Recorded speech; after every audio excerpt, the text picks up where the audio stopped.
joined by Webtoon Originals creator Brent Bristol and his editor at Webtoon, Sonia Tagari, as Brent shares a detailed overview of how you can format your series for vertical scroll by utilizing the gutter space, adding effects, improving the flow of reading, and more.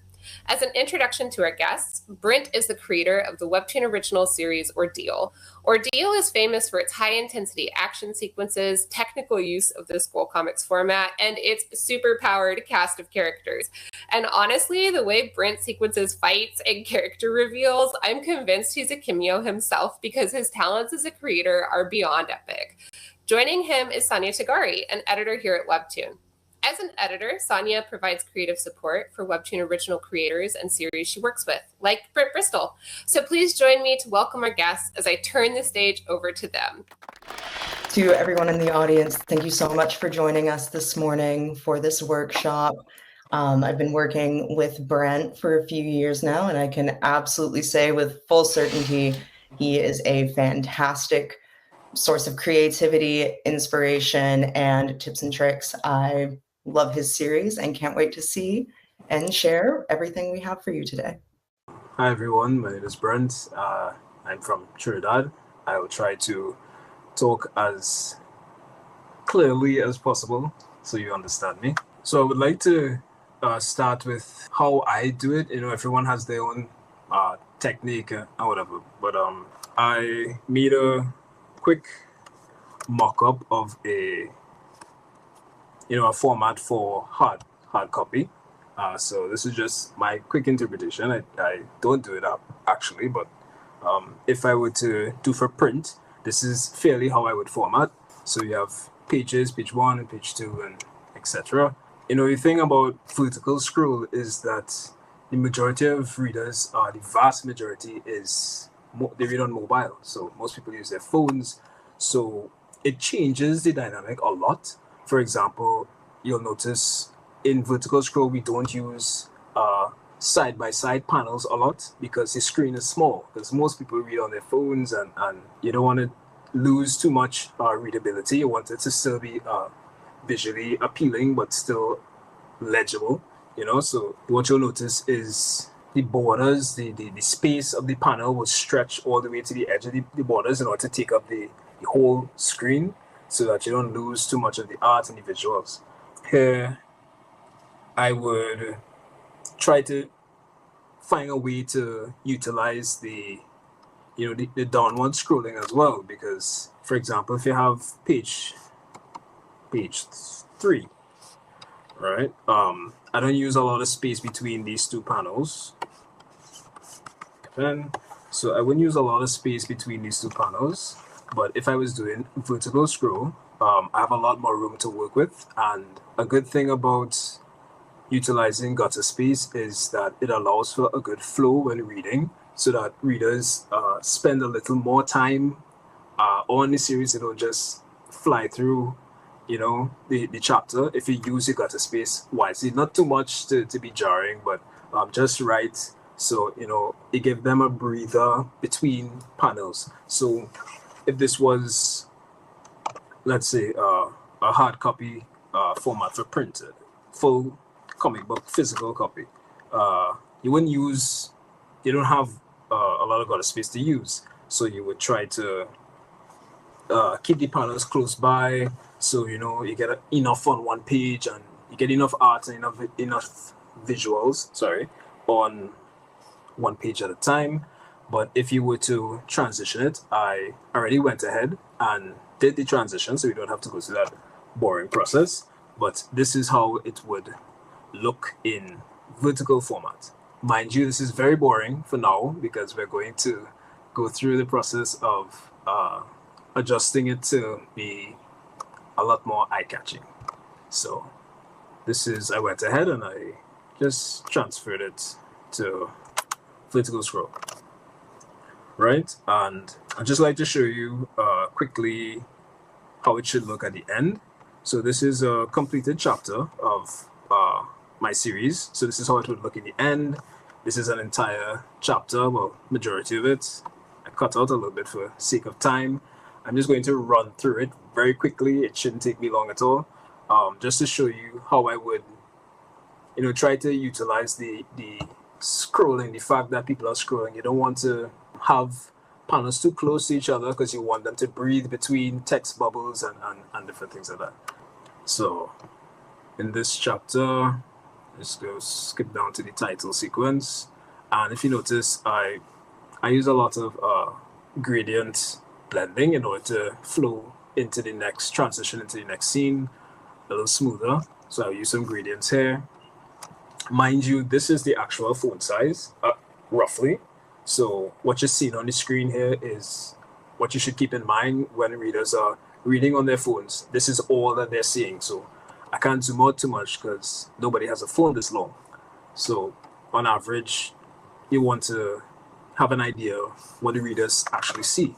So while you're scrolling, you still have a little space, but before the title sequence is completely out of frame, you already started to transition into the next frame. So, you already, it keeps you engrossed in a sense.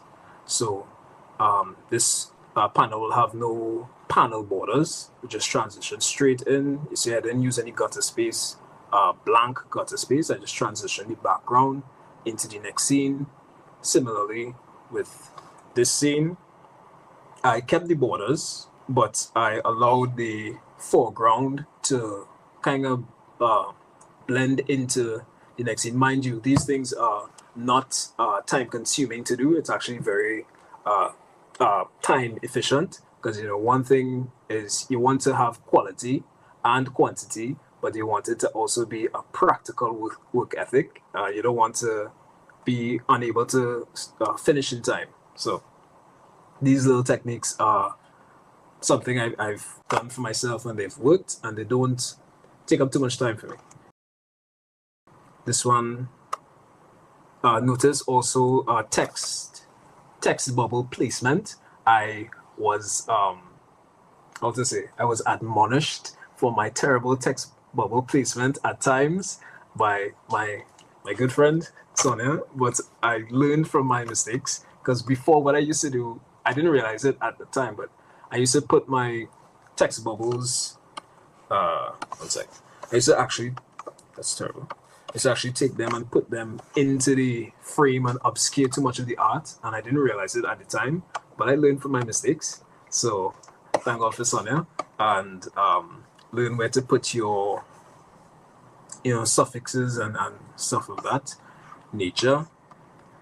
What I always try to do is break up the panel if I can, for time efficiency. I don't do it for every single panel, but because it's sometimes you work in 60 to 100 panels a week.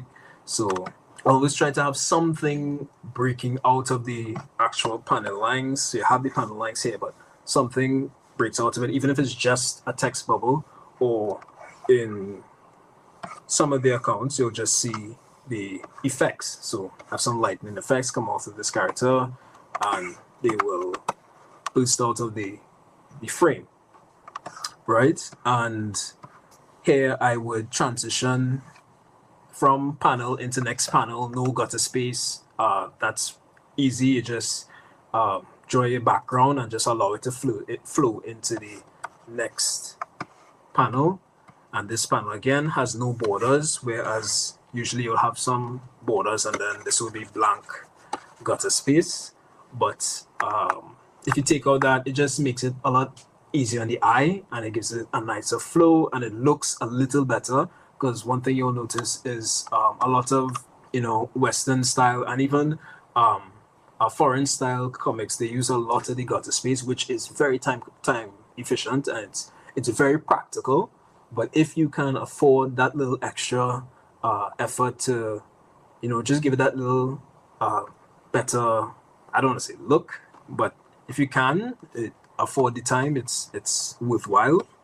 So once again, so the scene will transition and no borders, transition straight into the next one, and it's subtle, but you can see the frame here, and his hair slightly breaks out, so it's subtle, but these little things, I was saying that you don't have to see everything, but you can feel it. So while you're reading, you're not really noticing the suffixes, but you can more like hear it instead of seeing it. So it's not obscuring the art too much. So these little things do add up. Just a little thing to break out of the border there. Suffixes again. Let's move on. And no borders on this scene as well. Transition the background from panel to panel. Once again, it doesn't take up too much of your time, so it's not a difficult thing to do. This one, for sometimes you really do want the hard gutter space, like this gutter space here. You really do want it because it allows for a nice beat between panel to panel. You get a nice break because remember they're scrolling. So when they're scrolling, you get some blank space before the next panel appears. So it helps at times. Right, this panel, I broke out of it with a little a bloom here. I use screen effect, layer effect, just to foreground has some white light, so I just allowed it to bloom in instead of drawing the character out of the panel again, which would have taken up too much of my time. So for efficiency, that was enough for me, as well as the effects. Break out here. Continue, no borders again, scrolling. Notice I would take the impact frames, the bigger frames, and I would not give them borders. I would try not to give them panel borders like this one here. I will allow it to flow straight into the next panel. So it really gets screenshot potential, So wallpapers for people who really into art like myself. So continue again. Sometimes the borders are useful because time constraints. You don't have a lot of time to do all the backgrounds all the time to extend them. So this kind of makes life a little easier. Right. So this is more of a downbeat pace, a lower pace part of this sequence. So you can afford to just relax in a sense. And then when it picks back up again, you could no border again, just allow the night sky, because this scene, even where there is gutter space, I use a dark color because it's a nighttime scene, so I really don't want the too bright of a contrast, which isn't a bad thing at times, but for this scene I really wanted to really make you feel like you're outdoors at night with them, so that's why I would use a dark gutter space in this scene. So you'll allow the black, the dark of the night sky to transition from panel to panel. Once again, it looks a little better. For this scene, I allowed the character's arm, because it's the focus, to break out of the panel. Notice I didn't do his hair to break out of the panel, so you can really just focus on what he's doing. In this scene, he would motion with his arm and send the other guy crashing down. Right? Once again, no borders. Transition the foreground into the next scene as well. So this panel is floating, but it fits nicely because you have the text bubble to anchor it in place. Transition again. Standalone panel, so you can kind of focus. What I would have done differently with this one is probably extended this border all the way to the end. I could have done that. That might have been a little better here. So we learn, live and we learn. More transitions, sky into panel. It's easy when the gutter space color is similar to the foreground, the background. So can transition into next scene. We're almost through this episode. Same thing, same process. And as you see this, it just adds a little bit to the episode and it doesn't take too much of your time. So it's very practical in my opinion. Once again, a nice little beat between the panels because I wanted this to be a standalone panel. So, he's stomping in the ground. So I don't know how many of you are anime fans or whatever, but in a scene like this, the music would stop and the background noises would stop. It'll be pure silence, and you'll just hear the character stomping. So in this scene, you kind of allow it to, stand alone by itself. So it's like a floating panel. Then you continue. I could have allowed the background to blend into the got a space for this one, like allowed it to go all the way up like this. But I prefer to anchor this panel a little more with solid, to give it an edge, so it can kind of focus. Visually, I've found it more appealing this way as opposed to the former technique. Another thing again, because this I wanted this panel to focus, I wanted it to have a dark border. That's why I did the dark blue, sorry. And I would just shade slightly the gutter space into the next panel so it doesn't look muddy. It breaks it up so you can tell it's a difference between panel to panel, because sometimes the panel lines are very thin. So that helps break up the two scenes, right? And notice, I didn't mention it before, but one thing I will do with my borders, I don't always do straight borders, which you'll notice is very common. You can allow your panel shape to flow with emotion that is going in place. For example, this is an action scene, so not in every conversation scene you wouldn't have that, but in an action scene you can allow, so the guy is clapping and attacking this way, so I allow the border to have a little angle as well, and this one has a slight angle as well, so it helps with the flow. No real panel border again here. Again, notice the speech bubbles are as far away from the panel as you can be, so you don't obscure too much of your art. Effects, suffix, and stuff, you kind of keep them so away from the focal point. Standalone panel. So this is more of a 1-2 beat, so it's just a solid panel, another solid panel. So there's nothing, just you could focus on this alone. Solid panel. The only thing out would be the text in this one. Continuing.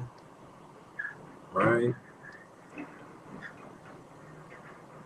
So panel lines follow the motion of his axe. So you get a nice little transition there. No border.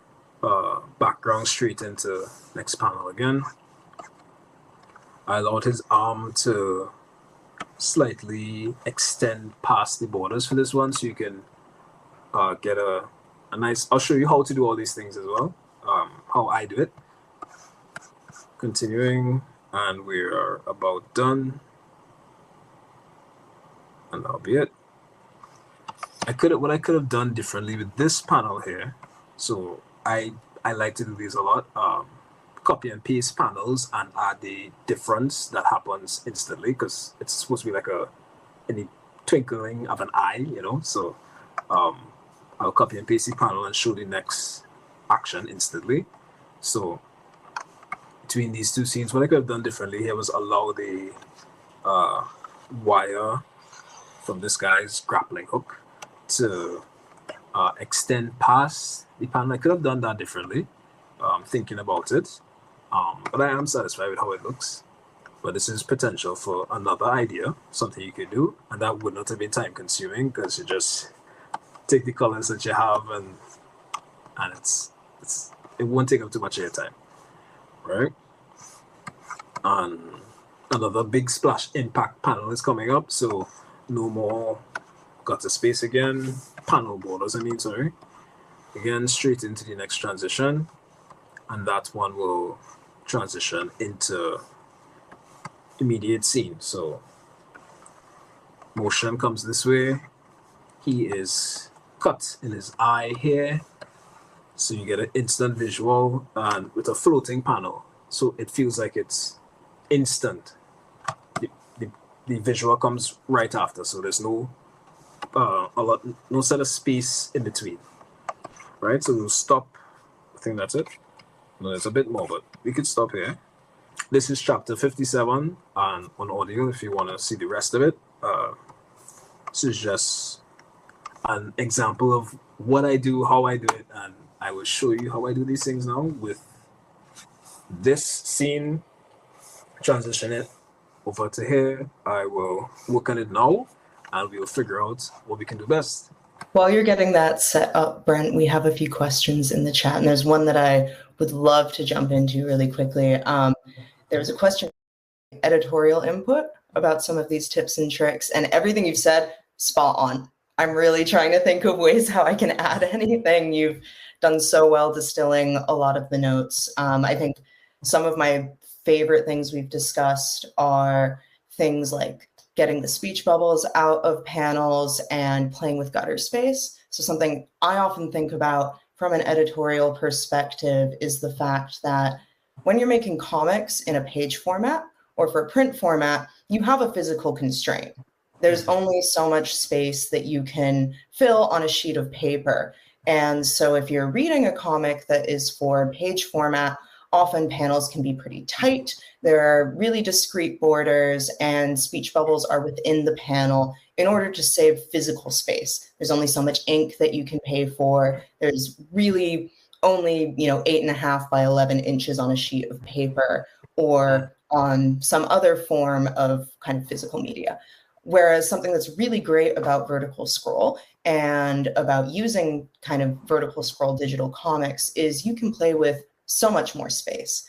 Things that you've discussed, Brent, like breaking out of the panel border or having a borderless panel for a really important impact shot. That's something that you can do with a vertical scroll. And you can also use that gutter space to move speech bubbles out of the panel. You don't have to keep them within the panel in the same way that you would need for a page format in order to save space. You can create that depth and allow the art to shine by moving the sound effects or moving the speech bubbles away from the art or breaking out of the panel borders. Another kind of thing I just wanted to add about gutter space is the shorter the gutter space, the faster the pace can be. Like what you were mentioning with the floating panels, getting the effect of a 1-2 punch or a really quick action, you might not need that much gutter space for it. But if you want the drama, if you want to add tension or draw out a scene, you might increase the gutter space in that way. I'd really encourage all, creators who are watching this workshop, afterwards, pick up your pen, pick up your stylus, and see if you can play around with kind of the tips and tricks that Brent is sharing, because fantastic so far. Sweet. So for this scene, the scene is supposed to be a pirate ship adventure. They are going to intercept another ship, some conquistadors, and the pirates are going to intercept them. So that's the context for this quick scene, right? So now let's look at what potentially we could do with the borders. First of all, I only use the white gutter space. I only use the white gutter space. Typically when it's broad daylight, a bright scene, I would rarely use it when it's indoors or whatever. It is effective because when you have white gutter space, it really allows you to focus on the panel itself. However, I'm not really a big fan of the white. To me, it looks a bit boring. So it is effective, but to me, it is a bit boring. So I do avoid it. I do use it at times, but for this scene, I would go with... So potentially we could go with blue for the gutter space, something similar to the color of the sky of the actual scenes, or even as seeing as they are on the water. We can go with blue as well. However, I don't like how it looks with blue because I feel, yes, they are at sea and it's broad daylight and whatever. It kind of makes it feel like everybody is still floating in nothing. So I would add particularly like the color of the ship. So the ship is what, a brown, orangey kind of brown. So I would add this around this color to the gutter space and add blue where necessary. Like for example, here we could add a blue gradient for the sky. So that's an idea that you can do if you just want to keep your panels like this, transition it from hardcover to vertical scroll. That's an idea. I would go a little further and allow some of my artwork to go beyond the borders. So what I did was I went ahead and I did it beforehand. So I already completed the entire ship, and instead of limiting it to this small frame, I would allow it to boost out. And as you can see, I did it in a couple scenes. So I would have already drawn this guy with the intention to allow his character to, what's to say, fourth wall break, because the entire universe is limited to your tiny panel. The entire scene is limited to this. So when you have a character break out, it really does feel like, fourth wall breaking. So I kept that in mind for creating this panel as well. Let's see, we can do it for this one as well with his hat. Allow it. I'll show you how I do it shortly. Keeping those things in mind. So let's go ahead and do that. First things first, I flatten all my layers, my art layers. I was very apprehensive about it at first, originally, when I first started drawing, because I don't know if anybody could relate to not wanting to touch your art when you finish with it. You just want it to stay. So eventually I got comfortable with flattening my line art on my color, because once I've drawn it, I actually don't touch it again. So it's a lot easier to just flatten it, because you can work with it much quicker after. So when you get there, you'll know what I'm talking about. So for this scene, I will just select the part of his head that breaks out of the border. Also, we go down here, select part of his head that breaks out of the border as well. And we'll do this for the rest of the scenes. Right? I think the sword is on a different layer. Is it? No, it's not. Right, his hat as well. Notice also where the text bubbles are. They are as far out from the art as possible. Right. Top of his head and hands as well, and his head. All right, I'll just copy this and paste it above everything. Okay. Yeah, this one was on a different layer. So let's do this quickly. Copy this one, paste it. I color label my panels, so you can see my panels on the right side here. I color label them, so it's easier for me because I work alone, so I don't really have to label it unless I'm sending them to Sonia or whatever. Other than that, I can keep it like this because since I work alone, I don't need to label them. So I color red is character layers, so characters are on the red layers, and borders, of course. So the things that extend, protrude, will have their own layer, and I'll label that as red. All right. So this part as well. So just like that, you just have something easily breaking out of the panel, and it's so much better in my opinion. It's quick and easy, and it really does give the panel a better feel. We have a quick question in the chat. Was the art made in Photoshop or was it imported from another space? I do every single thing on Photoshop. So I do all my editing, my art, my line arts, everything. So. And would you mind sharing your thoughts on sizing, such as your in-file sizes, canvas size, DPI, how many iterations you may have? Because there's questions about how you prevent lag as well. Okay, yes, that's a great question. So we know that the final size for Webtoon is 800 by 1280, right? That's the final file size. However, I draw at image size. I draw at that's a hideous part. I draw at 1800 as my maximum width, and depending on how long I want the page to be. So this page is 52,000 length, right? Height, but I draw at 1800, and when it's time to upload, I just have to size it down. So drawing at this it's if you notice, it's very hard to draw at 800 pixels because it gets a bit pixelated. So I just expanded it by 1,000, and it makes it a lot easier for me to draw because the lines don't get that pixelated unless you go very, very close in. So I'm really free with my pen to draw fine lines and stuff like that. And when I'm finished with the page, I literally just flatten it and copy and paste it and size it down to 800. And that takes what, 5 minutes to do? So that's not difficult at all. I hope that answers the question. So 1800 at max for me. The file isn't too large, and the file that I showed you earlier, this entire file here, if you notice, these are all copy and pasted pages.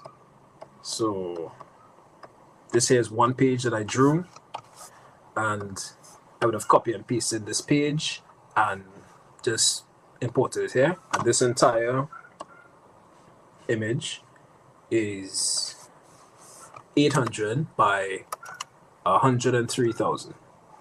And this is an entire episode. And this file itself is just a couple megs. So it's not too large to cause lag or anything like that. This entire page, and I do one of this for every chapter. But I actually work on these small pages, which is about the same thing like what I'm working on now. I do about 5 or 6 of these for an episode. So this is one page, I do about 4 more. Right? Size it down, and it's very time efficient for me. And for uploading, I use a script that I got from Twitter. It's a Webtoon script that just clips all the images for me. So that was fantastic. There's another question, though, to bring us back to your amazing pirate alternative universe. Some of the audience members are noticing that you're covering sections of art when you begin working on the borders. So some of the ropes and some of the sails. How do you remove any emotion associated with wasted time creating unnecessary parts of the art? How do you kind of separate feelings from the final product? No, that's a lovely question. I hate to waste time, so I force my readers to look at my art. So, so if I spent hours drawing backgrounds and seals and stuff, like for example, this panel, I did this intentionally for this presentation. So I would have spent time drawing the entire background. Mind you, this looks like it took a lot of time, but I always cheat. So I just copy and pasted the ship that I drew in the beginning here. So if you look, you'll see the same seals that I drew here. I just copy and pasted it because they're on the same ship.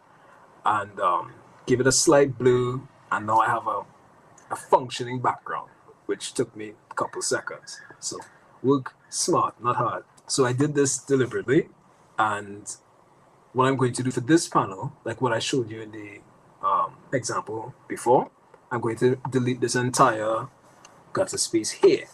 This does not need to belong here at all. This can go, so I can transition from panel to panel. Yeah. So I try not to waste backgrounds. So sometimes it's not planned. So let's say I intentionally wanted this to look like this. I would, and after I drew the background, I realized I spent a lot of time on it and it looks good to me and I don't want to waste it. Then I would erase the gutter space and just force my readers to look at my art. So yeah, so that's what I do with that. So we have a question that might easily transition us into assets. Do you draw scenes and characters in a separate Photoshop file, then paste them into the actual long strip? I draw everything here. So this is my, if you look on the right here, you see the red layer. These are my character layers. So I do regular format, sketch, then line art, then color. I do all of it, and when I'm finished, I delete the sketch and merge the line art and the color together to get just one image. It's much easier to work with. Trust me, you'll be a bit apprehensive about it, merging your layers together. But when you look at it like this, you're going to be drawing these characters almost every day, all the time. You're going to draw them so many times that you're going to get so comfortable at drawing them. So there's no need to save a line art that you did weeks ago to reuse, because you can flatten it with your colors, merge it with your colors, because you're going to do it again. I'll show you a technique that I did for assets. So if you just shift across to, this is a quick one I did. So I have, after I drew the sails, so after I drew the sails, I would copy it in case I ever need to use it again. This is the ship I use for reference. This is really just copy and pasted panels, images over and over. Work smart, not hard, guys. The ropes that I use, I literally drew one segment, this little thing here, and copy and pasted it to make an entire rope. So now you have an asset page. So I always have these asset pages where I just keep a bunch of things that I could reuse, because if I ever need to draw a scene on this ship again, I have ropes, I have, different things that I could use to make. So this portion will be this thing here. I don't know anything about boats, so this thingy here would go there, and I would use that. I actually have an example of what an actual asset page looks like. So this is for an entire arc. So this page is flooded with a bunch of nonsense that I use for anytime I need to draw anything considering a scene. I keep the colors as well. So I have my multiply layers. I have copies of everything. So I have him here. I have the color what I would use for his lips, color I would use for his eyes. So I have a lot of these. I just have about 5 of these, and these would take me through arcs, like entire 20 episodes. So these save time so much.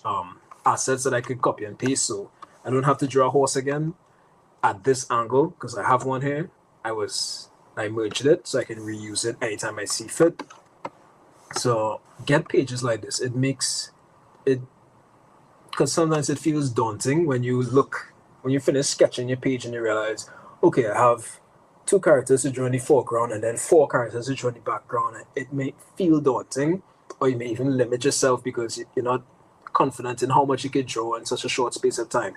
This, especially if I ever need to draw a guy on a horse, I already have a guy on a horse here, so that I already drew, so I can just copy and paste what I previously drew. So as you can see, if I can find it here, I would have just copied this horseman here and made an entire army from him.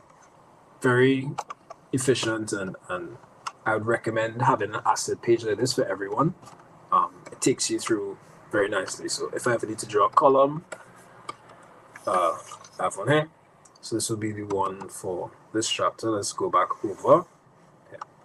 We have a question about speech bubbles, which I think I might be able to answer, which is how many speech bubbles per panel, how many words per speech bubble, and suggestions for amount of narration. So speech bubbles are something that are a bit unique to the vertical scroll format. In general, a typical amount, which you can play with, of course, all rules are meant to be broken. I usually suggest no more than 4 speech bubbles maximum per panel. And I try to suggest, at around 1 sentence per speech bubble. If you have 2 short sentences, you could probably fit it into 1.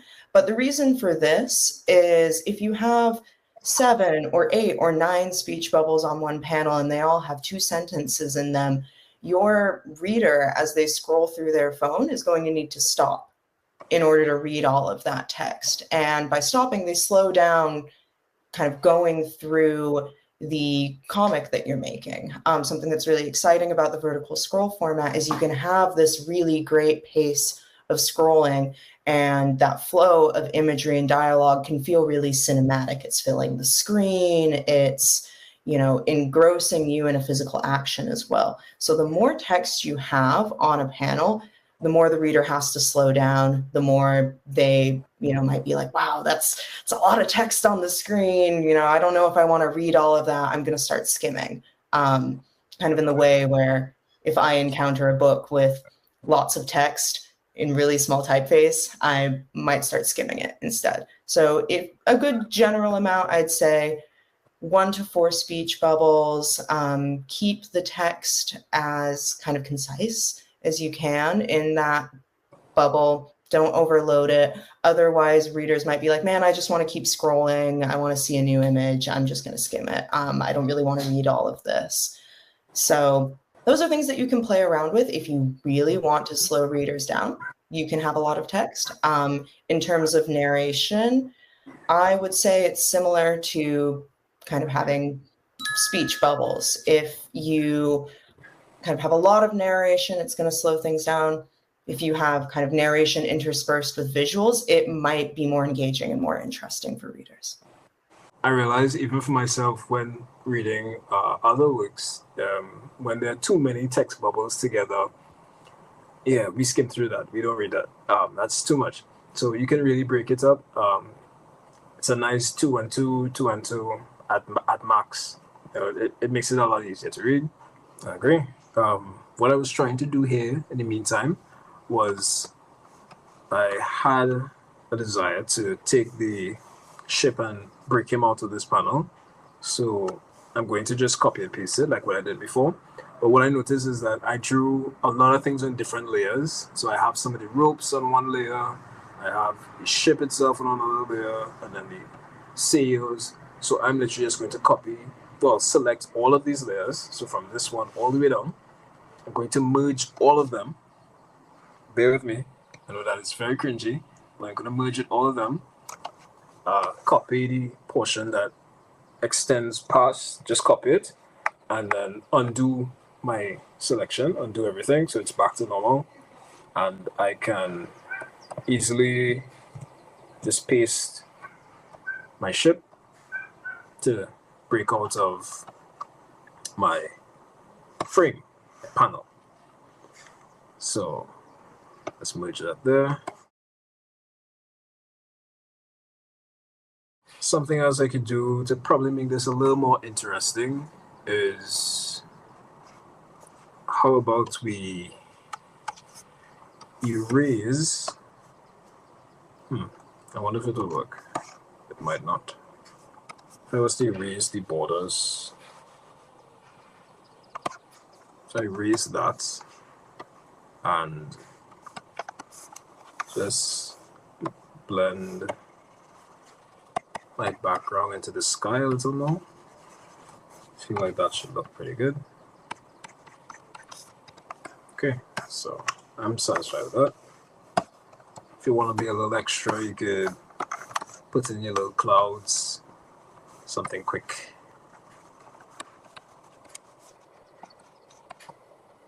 Once again, I do everything on Photoshop, so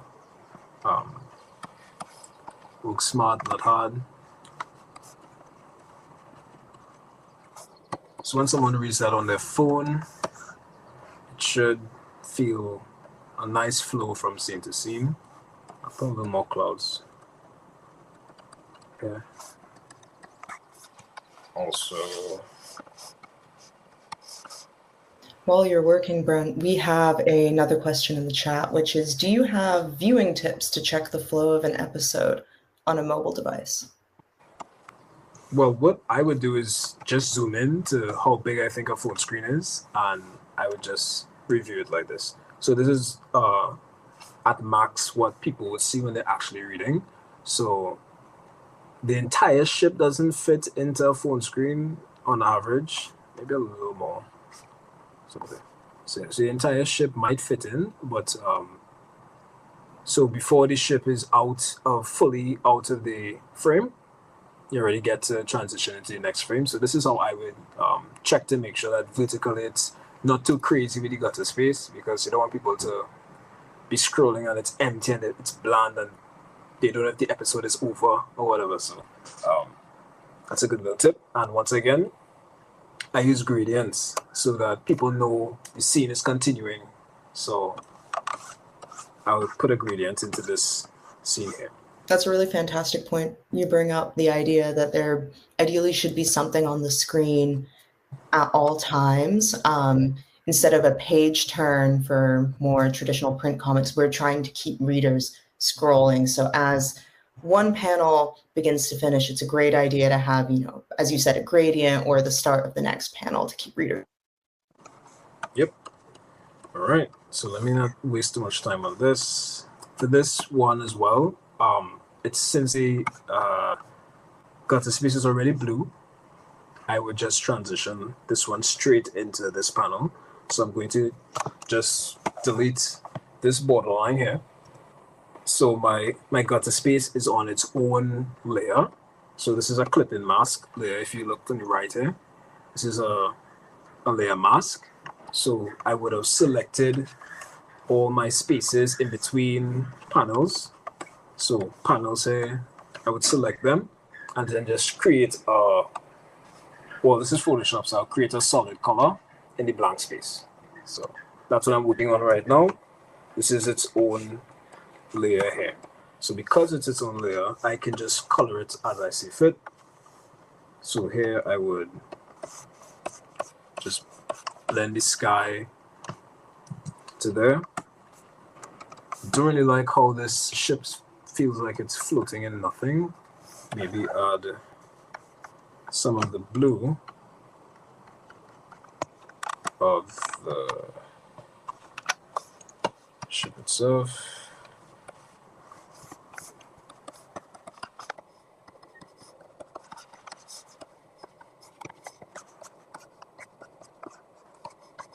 I feel that could work for now. If I had more time, I would do something a little better. But for now, that should be fine. If I had more time, I would just probably delete the entire border, to be honest. The entire border, and just maybe even copy and paste or the stamp tool to just copy the water, and that shouldn't take too much time. So I would erase that entire border there. That's an idea. For this scene, I don't like how bland this area here feels. So I'm going to go on my asset. So I don't know anything about ships or boats, but what I do know is they have a lot of ropes.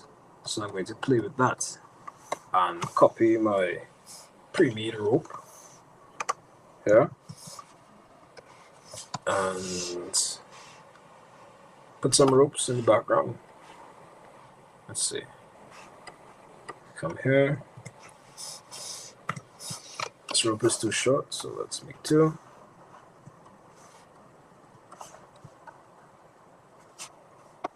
So that's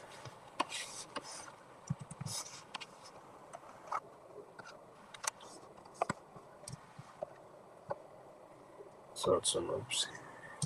Put one here. Maybe another one here. These should go in the background, so drop it to the back. Erase some of the space. Another tip is I learned this in color theory, is that objects in the foreground are a lot more saturated and a lot more vibrant in color. So if you want objects to seem a bit further, simply reduce its saturation, which is reduce how vibrant the color is, and or blur it. So that's a good option to really give something that feeling of distance. So I will add just double tap, well, this is Photoshop, so just double tap the layer to bring up the layer style. I'll add a blue screen effect, lower the opacity just a little bit, and blur it. Just a little bit. Alright, so now we have some, you really can feel the scene a little better. It seems like it's not so boring, with just some little details and assets. Alright, let's move on. So this scene, he is looking through his binoculars and he sees the enemy ships. So this is supposed to be his point of view. So definitely we can take the gutter space and allow it to add a little gradient of black. probably change this to. So I'm feeling this color mixture a little more. So do the same thing from the bottom.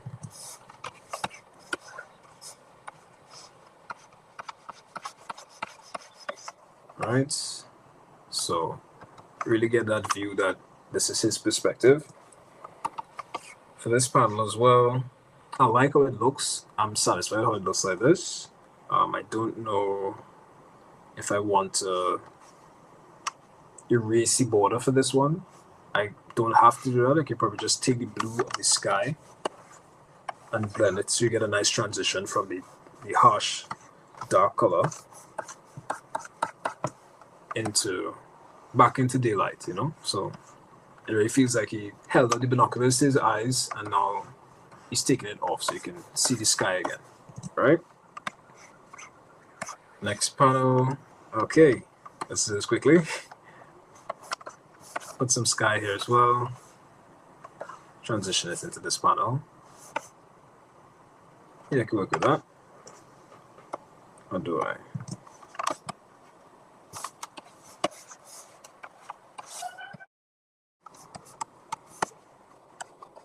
I'll darken this one a little bit, just so it's not bland and boring.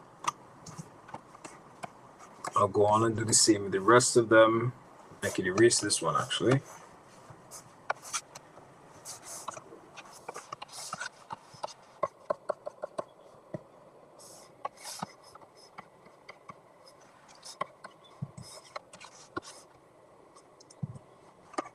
All right, I'll erase this.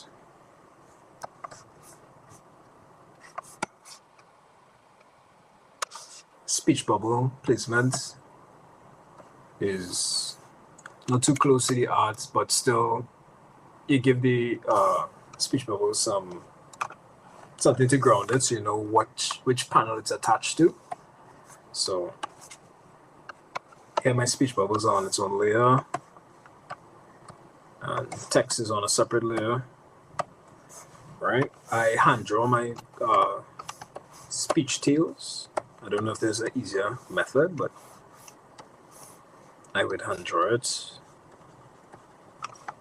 that.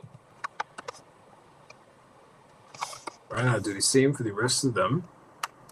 And in certain areas where I find, like for example, in this panel, I find it's very bland. So I would add a speech bubble to break it up.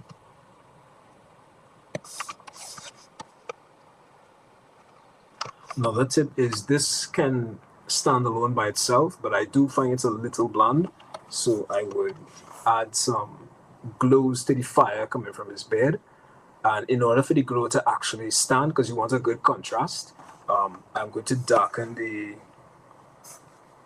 gutter space just so that the glow stands out a little better. So that's why I did the darker color.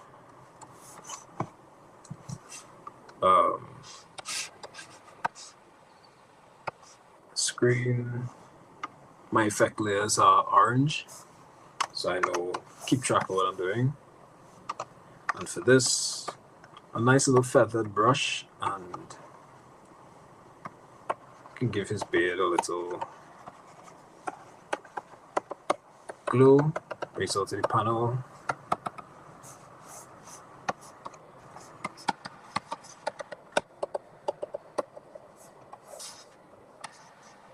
This is like watching magic happen, Brent. This is incredible. Thank you. We are nearing time, but feel free to keep working to the end of the workshop because honestly, it is like so tasty just watching your process. It's amazing. So as you work though, do you mind covering just a few final questions with folks? We were wondering if you had advice to give your past self about the scroll comics format. What would be some of that advice? Listen to my editors a lot more. But yeah, you're learning as you go, because I started off, in my opinion, I didn't like how I started. I find it was kind of bad, but people beg to differ. but you do get better. You know, I personally see my own growth and see my own development. I find what's better for me, what works better for me. I find little tricks that save time because on time constraint. So I would encourage myself that, you know, I will grow with time. So don't feel too, and don't be stagnant, you know. Don't feel like I made it and this is my style and that's it. I'm still learning. I'm still learning from other artists. I'm still learning techniques and things that I can do to really amp up my work. Because I'm personally never satisfied. I know artists could agree to that, could relate to that, sorry. You're never satisfied with what you have. You're always trying to get better. I would say just keep trying, keep learning, be open to feedback. Personally, one of the best things that works for me is considering the comments of your readers.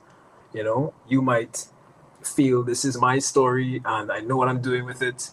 However, the vast majority of your readers might not like something that you're doing with the arc, feeling it's too slow or whatever. Do consider it, because if the majority doesn't like it, that means you're probably not doing something right. So consider and make adjustments. I have done it a lot. I took feedback from my readers where they said I didn't explain a scene enough, or I didn't linger on particular characters long enough or whatever, and I made the adjustments, and it really does work. So listen to your readers, listen to your editors, and keep practicing. So that is such a kind answer. Thank you. And you know, I think, especially coming from you, such a master of scroll comics and art, truly, like, you create an amazing comic and story, and Ordeal is so engaging. If y'all haven't checked out Ordeal yet on Webtoon Originals, I highly encourage you to do so, because Brent is incredible. But we truly thank you on behalf of everyone who attended today for this overview into your process, insights into the scroll comics format. I can't tell you how much we appreciate it, Brent, truly. Thank you both so much. And thank you to everyone who attended this workshop.